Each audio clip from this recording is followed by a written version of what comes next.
तो सफरनामा रब दी पौड़ी, ठीक है। सफरनामा हुंदा की है? सफरनामा वो हुंदा है कि जोदे विच कोई लेखक है ਉਹ ਆਲੇ ਦੁਆਲੇ ਦੀਆਂ ਯਾਤਰਾਵਾਂ ਉਹਨੇ ਕੀਤੀਆਂ ਹੋਈਆਂ ਨੇ, ਠੀਕ ਹੈ। ਆਲੇ ਦੁਆਲੇ ਉਹ ਘੁੰਮਿਆ ਹੋਇਆ ਹੈ ਤੇ ਉਹਨੇ ਉਹਦੇ ਵਿੱਚ ਆਪਣੇ ਚੰਗੇ ਤਜਰਬੇ, ਆਪਣੇ ਮਾੜੇ ਤਜਰਬੇ ਇਹਨਾਂ ਨੂੰ ਲਿਖਿਆ ਹੁੰਦਾ ਹੈ, ਠੀਕ ਹੈ।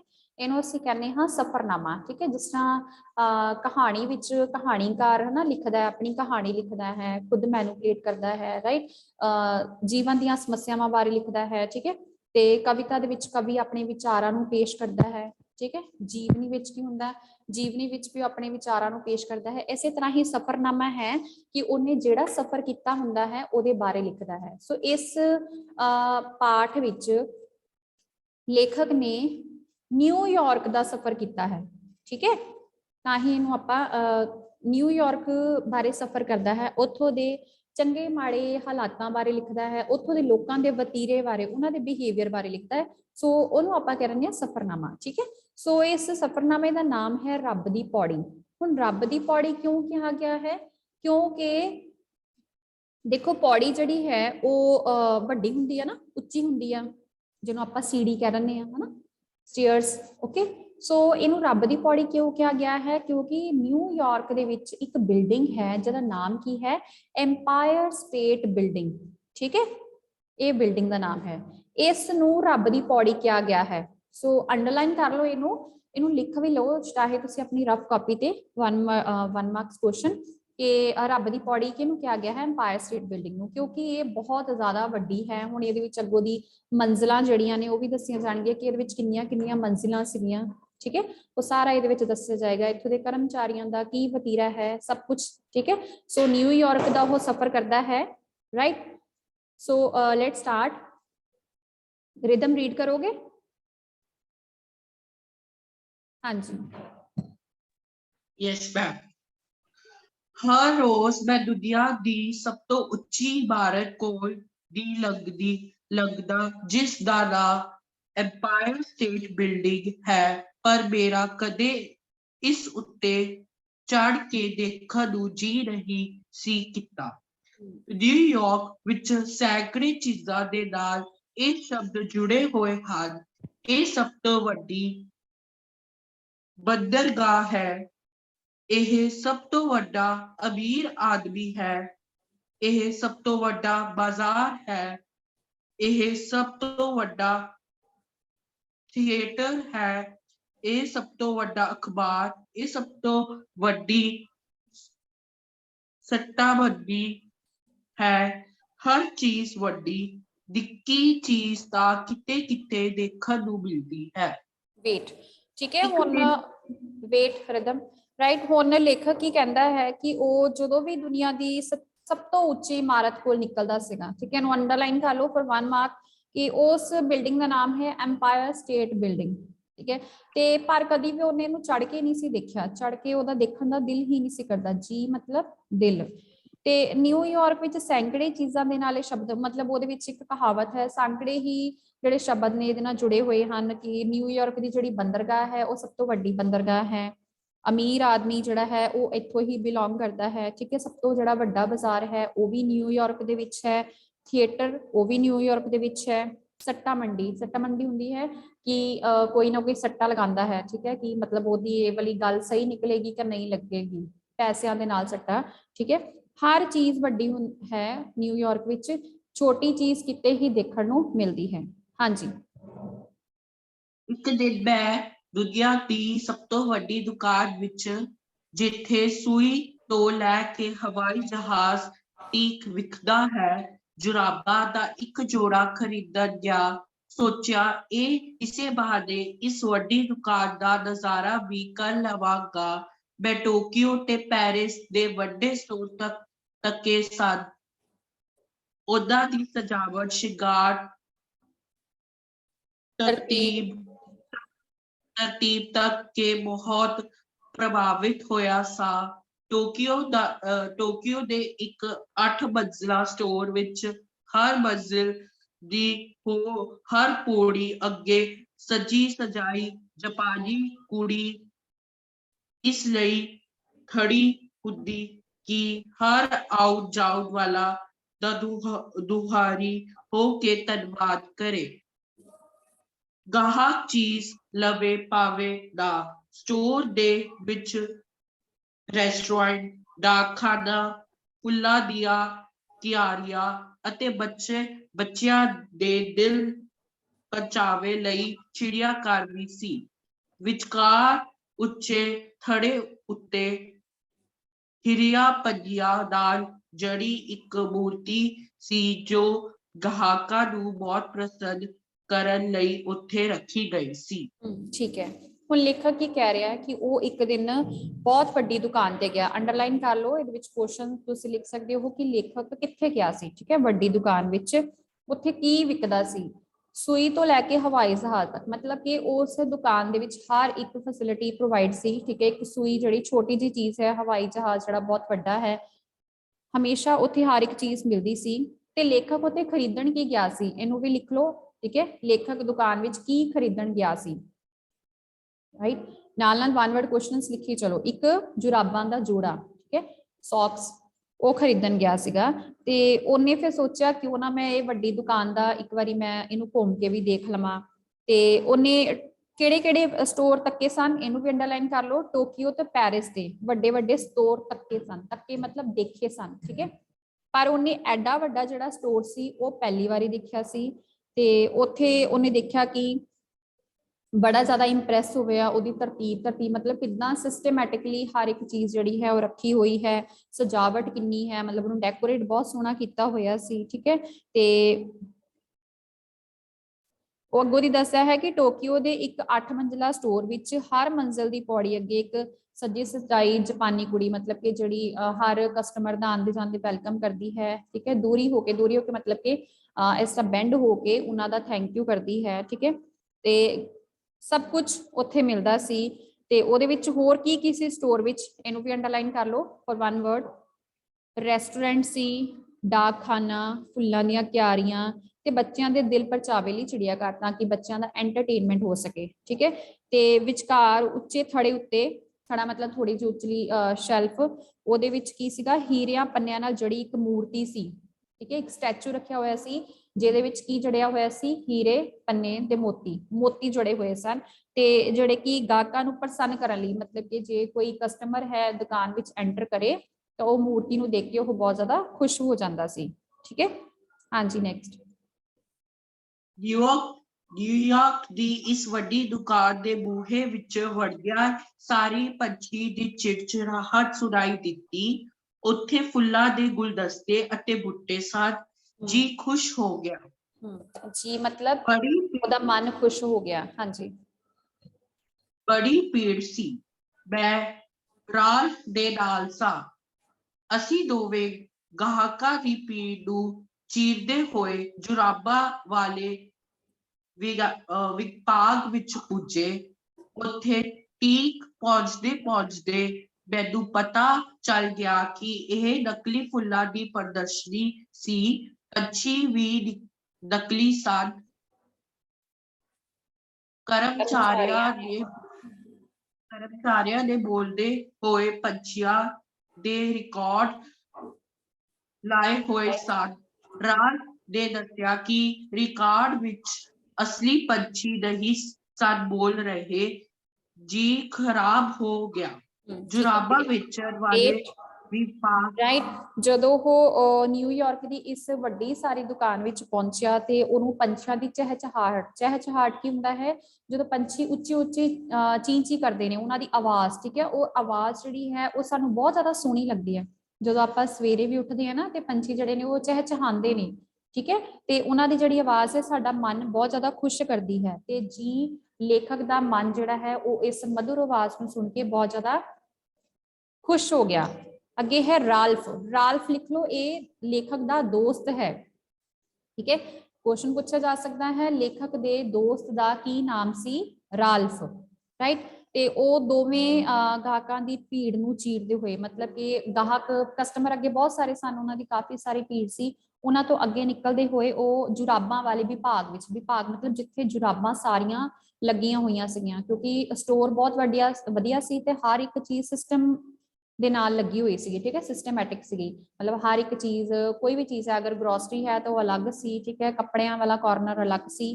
ਤੇ ਉਹ ਉੱਥੇ ਜਾ ਕੇ ਪਹੁੰਚੇ ਤਾਂ ਉੱਥੇ ਜਾ ਕੇ ਉਹਨੂੰ ਬਾਅਦ ਵਿੱਚ ਪਤਾ ਲੱਗਾ ਕਿ ਜਿਹੜੀ ਇਹ ਫੁੱਲਾਂ ਦੀ ਪ੍ਰਦਰਸ਼ਨੀ ਐਗਜ਼ੀਬਿਸ਼ਨ ਉਹ ਨਕਲੀ ਸੀ, ਤੇ ਜਿਹੜੇ ਪੰਛੀ ਸਨ ਉਹਨਾਂ ਦਾ ਚਹਿਚਹਾਣਾ ਉਹ ਸਾਰਾ ਨਕਲੀ ਸੀ। ਉਹਨਾਂ ਨੇ ਕੀ ਕੀਤਾ ਹੋਇਆ ਸੀ, ਇੱਕ ਰਿਕਾਰਡ ਕੀਤਾ ਹੋਇਆ ਸੀਗਾ, ਠੀਕ ਹੈ, ਤੇ ਉਹ ਰਿਕਾਰਡਰ ਦੇ ਵਿੱਚ ਹੀ ਪੰਛੀਆਂ ਨੂੰ ਜਿਹੜਾ ਸੀ ਚਹਿਚਹਾਉਂਦੇ ਹੋਏ ਸੁਣ ਸਕਦੇ ਸਨ।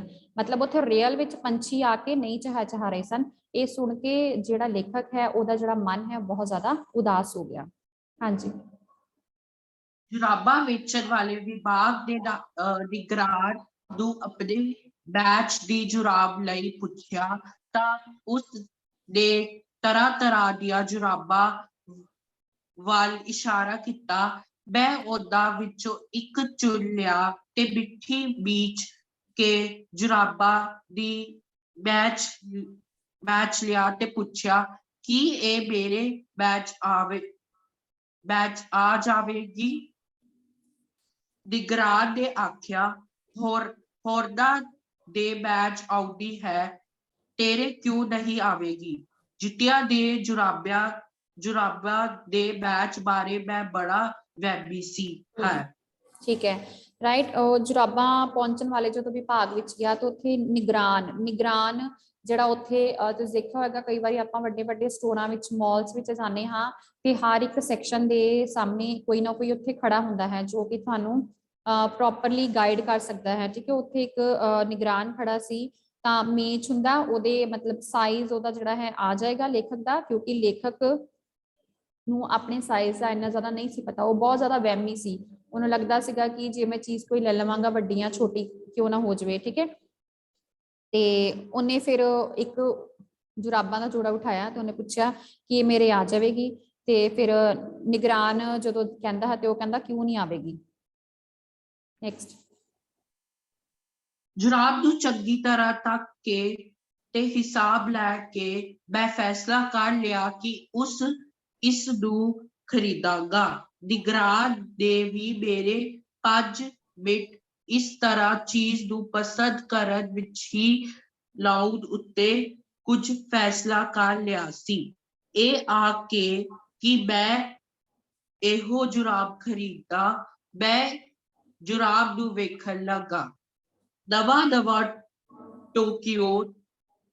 ਟੋਕੀਓ ਤੋਂ ਆਇਆ ਸਾਂ। ਉੱਥੇ ਦੇ ਸਟੋਰ ਵਿੱਚ ਜੇ ਫੀਤਾ ਵੀ ਖਰੀਦਣਾ ਹੋਵੇ ਤਾਂ ਕਰਮਚਾਰੀ ਅੱਧਾ ਘੰਟਾ ਤੁਹਾਡੀ ਤਸੱਲੀ ਲਈ ਲਾ ਦਿੰਦਾ ਹਨ ਅਤੇ ਇਸ ਉੱਤੇ ਵੀ ਜੇ ਨਾ ਖਰੀਦੋ ਤਾਂ ਬੜੀ ਨਰਮੀ ਨਾਲ ਤੁਹਾਡਾ ਧੰਨਵਾਦ ਕਰਦੇ ਹਨ ਕਿ ਤੁਸੀਂ ਉਹਨਾਂ ਦੀ ਦੁਕਾਨ ਉੱਤੇ ਚਰਨ ਪਾਏ। ਮੈਂ ਜੁਰਾਬ ਦੇ ਜੋੜੇ ਨੂੰ ਖੋਲਣ ਲੱਗਾ। ਨਿਗਰਾਨ ਨੇ ਝੱਟ ਆਇਆ, ਪਹਿਲੇ ਪੈਸੇ ਰੱਖ, ਫਿਰ ਜੁਰਾਬ ਨੂੰ ਉਲਟਾਵੀ ਪਲਟਾਵੀ। ਠੀਕ ਹੈ, ਰਾਈਟ। ਤੇ ਜਦੋਂ ਉਹਨੇ ਜੁਰਾਬਾਂ ਦਾ ਜੋੜਾ ਜਿਹੜਾ ਹੈ ਉਹ ਦੇਖਿਆ ਤੇ ਉਹਨੂੰ ਜਿਸ ਤਰ੍ਹਾਂ ਹੁਣ ਉਹ ਨਾ ਕੰਪੇਅਰ ਕਰਦਾ ਹੈ, ਤੁਲਨਾ ਕਰਦਾ ਹੈ। ਤੁਹਾਡਾ ਲੌਂਗ ਕੁਐਸਚਨ ਵੀ ਹੈ ਕਿ ਨਿਊਯਾਰਕ ਦੇ ਕਰਮਚਾਰੀਆਂ ਮਤਲਬ ਉੱਥੋਂ ਦੇ ਜਿਹੜੇ ਕੰਮ ਕਰਨ ਵਾਲੇ ਨੇ ਤੇ ਟੋਕੀਓ ਦੇ ਕਰਮਚਾਰੀਆਂ ਦੇ ਵਿੱਚ ਕੀ ਫਰਕ ਹੈ, ਠੀਕ ਹੈ। ਹੁਣ ਇਹਨੂੰ ਅੰਡਰਲਾਈਨ ਕਰ ਲਓ, ਲੇਖਕ ਕਿੱਥੋਂ ਆਇਆ ਸੀ, ਟੋਕੀਓ ਤੋਂ ਆਇਆ ਸੀ, ਠੀਕ ਹੈ। ਤੇ ਉੱਥੇ ਜੇ ਸਟੋਰ ਵਿੱਚ ਜੇ ਕੋਈ ਫੀਤਾ ਮਤਲਬ ਜੇ ਕੋਈ ਇੰਚੀ ਟੇਪ ਵਗੈਰਾ ਛੋਟੀ ਤੋਂ ਛੋਟੀ ਚੀਜ਼ ਵੀ ਖਰੀਦਣੀ ਹੁੰਦੀ ਸੀਗੀ ਤਾਂ ਉੱਥੋਂ ਦੇ ਜਿਹੜੇ ਕਰਮਚਾਰੀ ਸੀ, ਜਿਹੜੇ ਕੰਮ ਕਰਨ ਵਾਲੇ ਸੀ, ਉਹ ਤੁਹਾਨੂੰ ਪੂਰੀ ਤਰ੍ਹਾਂ ਨਾਲ ਸੈਟੀਸਫਾਈ ਕਰਦੇ ਸਨ। ਮਤਲਬ ਕਿ ਅਗਰ ਤੁਸੀਂ ਚੀਜ਼ ਤੁਹਾਨੂੰ ਪਸੰਦ ਹੈ ਤਾਂ ਤੁਸੀਂ ਤਾਂ ਹੀ ਲੈ ਸਕਦੇ ਹੋ, ਠੀਕ ਹੈ। ਅੱਧਾ ਪੌਣਾ ਘੰਟਾ ਤੁਹਾਡੀ ਤਸੱਲੀ ਕਰਵਾ ਦਿੰਦੇ ਸਨ ਕਿ ਤੁਹਾਨੂੰ ਚੀਜ਼ ਪਸੰਦ ਹੈ ਤਾਂ ਤੁਸੀਂ ਇਹਨੂੰ ਲੈ ਲਓ।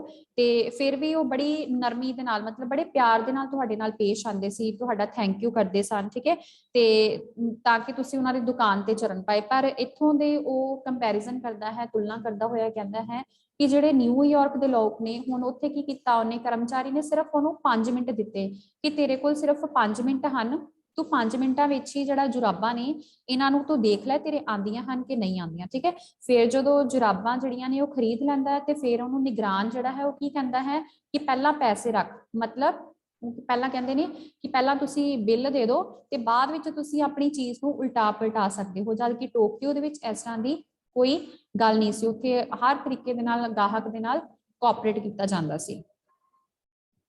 पैसे दे के मैं जुराबा नूं तही करके जेब विच पाया, दूजे बूहे तो बाहर निकलन लई तुरिया तां ਗਾਹਕਾਂ ਦੇ ਤੱਕਿਆਂ ਦੀ ਮਦਦ ਨਾਲ ਹੀ ਬਾਹਰ ਆ ਪਾਇਆ।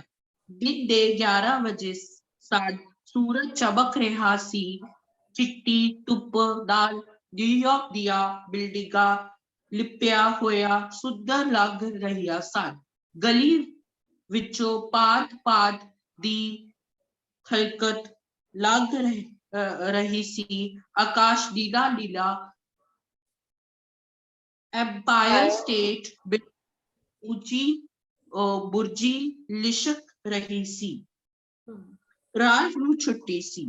ਸਾਡੇ ਕੋਲ ਕਾਫੀ ਸਮਾਂ ਸੀ ਜਦੋਂ ਫਿਫਥ ਐਵੀਨਿਊ ਦੀ 34ਵੀਂ ਗਲੀ ਕੋਲ ਦੀ ਲੰਘੇ ਤਾਂ ਉਸ ਆਖਿਆ, ਚੱਲ ਐम्पायर ਸਟੇਟ ਬਿਲਡਿੰਗ ਉੱਤੇ ਹੀ ਚੜ ਕੇ ਤੱਕ ਲਈਏ। मैं इत्थे रहदा हां, बिल्कुल नेड़े, पर कदे नहीं तक्या। ਅਸੀਂ ਬਿਲਡਿੰਗ ਵੱਲ ਵਧੇ ਅਤੇ ਇਸ ਦੇ ਵੱਡੇ ਬੂਹੇ ਵਿੱਚ ਦਾਖਲ ਹੋ ਕੇ ਲਿਫਟ ਵਾਲੀ ਥਾਂ ਜਾ ਖਲੋਤੇ, ਜਿੱਥੇ ਯਾਤਰੀਆਂ ਦਾ ਇੱਕ ਟੋਲਾ ਖੜਾ ਬਿਲਡਿੰਗ ਉੱਪਰ ਜਾਣ ਦੇ ਲਈ ਟਿਕਟ ਖਰੀਦ ਰਿਹਾ ਸੀ। ठीक है, ਹੁਣ ਉਹਨੇ ਜੁਰਾਬਾਂ ਨੂੰ ਤੈਅ ਕਰਕੇ ਉਹਨੇ ਆਪਣੀ ਜੇਬ ਵਿੱਚ ਪਾ ਲਿਆ। ਠੀਕ ਹੈ, ਤੇ ਉਹ ਫਿਰ ਸਟੋਰ ਵਿੱਚੋਂ ਦੀ ਬਾਹਰ ਨਿਕਲਿਆ ਤੇ ਦਿਨ ਦੇ ਕਿੰਨੇ ਵਜੇ ਸਨ? 11 ਵਜੇ ਸਨ, ਮਤਲਬ ਪੂਰੀ ਧੁੱਪ ਸੀ ਤੇ ਜਿਹੜੀਆਂ ਨਿਊਯਾਰਕ ਦੀਆਂ ਬਿਲਡਿੰਗਾਂ ਸਨ ਉਹ ਬਹੁਤ ਜ਼ਿਆਦਾ ਸੁੰਦਰ ਲੱਗ ਰਹੀਆਂ ਸਨ, ਕਿਉਂਕਿ ਉਹਦੀ ਰਿਫਲੈਕਸ਼ਨ ਜਿਹੜੀ ਹੈ, ਸੂਰਜ ਦੀ ਰਿਫਲੈਕਸ਼ਨ ਹੈ ਉੱਥੇ ਪੈ ਰਹੀ ਸੀ। ਠੀਕ ਹੈ, ਤੇ ਗਲੀ ਵਿੱਚੋਂ ਭਾਂਤ-ਭਾਂਤ ਦੀ ਖਲਕਤ ਮਤਲਬ ਦੁਨੀਆ, ਅਲੱਗ-ਅਲੱਗ ਪ੍ਰਕਾਰ ਦੇ ਲੋਕ ਜਿਹੜੇ ਸਨ ਉੱਥੋਂ ਨਿਕਲ ਰਹੇ ਸਨ। ਤੇ ਜਿਹੜੀ ਐम्पायर ਸਟੇਟ ਬਿਲਡਿੰਗ ਦੀ ਉੱਚੀ ਬੁਰਜੀ ਹੈ, ਉੱਪਰਲਾ ਟੌਪ ਕਾਰਨਰ, ਉਹ ਲਿਸ਼ਕ ਰਿਹਾ ਸੀ ਕਿਉਂਕਿ ਧੁੱਪ ਦੇ ਨਾਲ ਉਹਦੇ ਤੇ ਵੀ ਰਿਫਲੈਕਸ਼ਨ ਪੈ ਰਹੀ ਸੀਗੀ। ਠੀਕ ਹੈ, ਤੇ ਜਿਹੜਾ ਉਹਦਾ ਦੋਸਤ ਸੀ ਰਾਲਫ, ਉਹਨੂੰ ਛੁੱਟੀ ਸੀ ਤੇ ਉਹਦੇ ਕੋਲ ਕਾਫੀ ਸਾਰਾ ਸਮਾਂ ਸੀਗਾ, ਉਹ ਲੇਖਕ ਦੇ ਨਾਲ ਚਾਰੇ ਪਾਸੇ ਘੁੰਮਣਾ ਚਾਹੁੰਦਾ ਸੀ। ਫਿਰ ਉਹਨੇ ਕਿਹਾ, ਰਾਲਫ ਨੇ, ਮੈਂ ਇੱਥੇ ਰਹਿੰਦਾ ਤਾਂ ਹਾਂ, ਪਰ ਮੈਂ ਕਦੀ ਵੀ ਐम्पायर ਸਟੇਟ ਬਿਲਡਿੰਗ ਨੂੰ ਨੇੜਿਓਂ ਨਹੀਂ ਤੱਕਿਆ, ਨੇੜਿਓਂ ਦੇਖਿਆ ਹੀ ਨਹੀਂ। ਤੇ ਉਹ ਕਹਿੰਦਾ ਹੈ ਕਿ ਆਪਾਂ ਜਿਹੜੀ ਇਹਦੀ ਬਿਲਡਿੰਗ ਉੱਤੇ ਉਹਨੂੰ ਚੜ ਕੇ ਇੱਕ ਵਾਰੀ ਦੇਖ ਲਈਏ। ਠੀਕ ਹੈ, ਤੇ ਫਿਰ ਉਹ ਬਿਲਡਿੰਗ ਵੱਲ ਵਧੇ ਤੇ ਵੱਡੇ ਬੂਹੇ ਵਿੱਚ ਦਾਖਲ ਹੋ ਕੇ ਲਿਫਟ ਵਾਲੀ ਥਾਂ ਤੇ ਜਾ ਖਲੋਤੇ ਸਨ, ਤੇ ਜਿੱਥੇ ਉੱਪਰ ਜਾਣ ਲਈ ਟਿਕਟਾਂ ਖਰੀਦੀਆਂ ਜਾਂਦੀਆਂ ਸਨ। ਠੀਕ ਹੈ, ਨੈਕਸਟ ਕੌਣ ਰੀਡ ਕਰੇਗਾ? Rhythm, very good.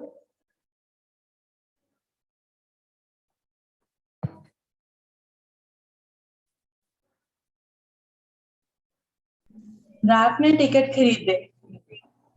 टिकट खरीदे।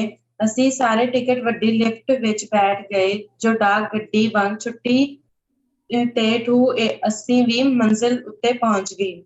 ਇੱਥੇ ਤੇ ਮੰਜ਼ਿਲ ਹੋਰ ਉੱਪਰ ਜਾ ਕੇ ਅਸੀਂ ਉੱਚੇ ਬੁਰਜ ਉੱਤੇ ਪੁੱਜ ਗਏ ਜਿੱਥੇ ਸਾਰਾ ਨਿਊਯਾਰਕ ਦਿਸਦਾ ਹੈ। ਖੁੰਝਿਆਂ ਵਿੱਚ ਦੂਰਬੀਨਾਂ ਲੱਗੀਆਂ ਹੋਈਆਂ ਸਨ ਜਿਨ੍ਹਾਂ ਵਿੱਚੋਂ ਦੀ 40 ਮੀਲ ਆਲੇ ਦੁਆਲੇ ਦਾ ਨਜ਼ਾਰਾ ਦਿਸਦਾ ਹੈ। ਹੇਠਾਂ ਮਨਹਟਨ ਦਾ ਟਾਪੂ ਦਿਖਾਈ ਦਿੰਦਾ ਹੈ ਜਿਸ ਵਿੱਚ ਡੱਬੀਆਂ ਵਰਗੇ ਘਰ ਹਨ। ਸੜਕਾਂ ਉੱਤੇ ਮੋਟਰਾਂ ਕੀੜੀਆਂ ਵਾਂਗ ਤੁਰਦੀਆਂ ਫਿਰਦੀਆਂ ਹਨ। ਹਡਸਨ ਦਰਿਆ ਅਤੇ ਪੂਰਬੀ ਦਰਿਆ ਦੇ ਗੰਦਲੇ ਸਲੇਟੀ ਪਾਣੀਆਂ ਨੇ ਟਾਪੂ ਨੂੰ ਵੰਗਲਿਆ ਹੋਇਆ ਹੈ, ਜਿਨ੍ਹਾਂ ਵਿੱਚ ਕਿਸ਼ਤੀਆਂ ਤੇ ਜਹਾਜ਼ ਖੜੇ ਰਹਿੰਦੇ ਹਨ।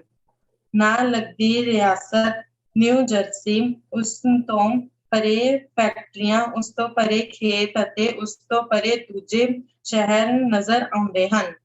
ਵੇਟ ਸਬਜੀ, ਠੀਕ ਹੈ, ਤੇ ਉਹਨਾਂ ਨੇ ਬਾਅਦ ਵਿੱਚ ਟਿਕਟ ਖਰੀਦੇ ਤੇ ਸਾਰੇ ਇੱਕ ਵੱਡੀ ਸਾਰੀ ਲਿਫਟ ਵਿੱਚ ਜਾ ਕੇ ਬੈਠ ਗਏ ਤੇ ਜੋ ਡਾਕ ਗੱਡੀ ਵਾਂਗ, ਮਤਲਬ ਕਿ ਜੋ ਬਿਲਕੁਲ ਇੱਕ ਟ੍ਰੇਨ ਦੀ ਤਰ੍ਹਾਂ ਠੂ ਮਤਲਬ ਕਿ ਬੜੀ ਫਾਸਟ ਕਿੱਥੇ ਜਾ ਕੇ ਪਹੁੰਚੀ? 80ਵੀਂ ਮੰਜ਼ਿਲ ਤੇ।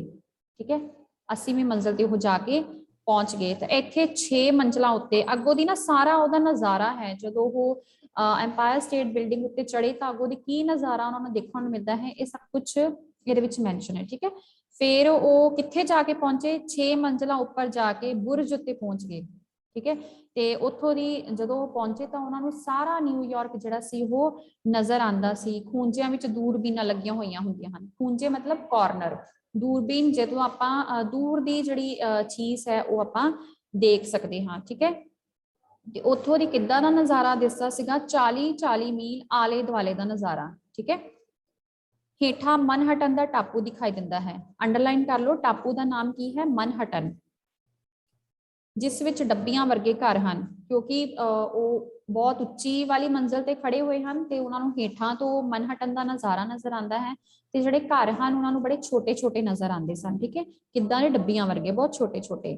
ਤੇ ਸੜਕਾਂ ਉੱਤੇ ਉਹਨਾਂ ਨੂੰ ਮੋਟਰ ਕਾਰਾਂ ਵੀ ਏਦਾਂ ਲੱਗਦੀਆਂ ਸਨ ਜਿਸ ਤਰ੍ਹਾਂ ਕਿ ਕੋਈ ਕੀੜੀਆਂ ਤੁਰੀਆਂ ਜਾ ਰਹੀਆਂ ਹਨ। ਠੀਕ ਹੈ, ਫਿਰ ਉਹਨਾਂ ਨੇ ਇੱਕ ਦਰਿਆ ਦਾ ਨਾਮ ਬੋਲਿਆ ਹੈ, ਇਹਨੂੰ ਵੀ ਅੰਡਰਲਾਈਨ ਕਰ ਲਓ, ਹਡਸਨ ਦਰਿਆ ਅਤੇ ਪੂਰਬੀ ਦਰਿਆ।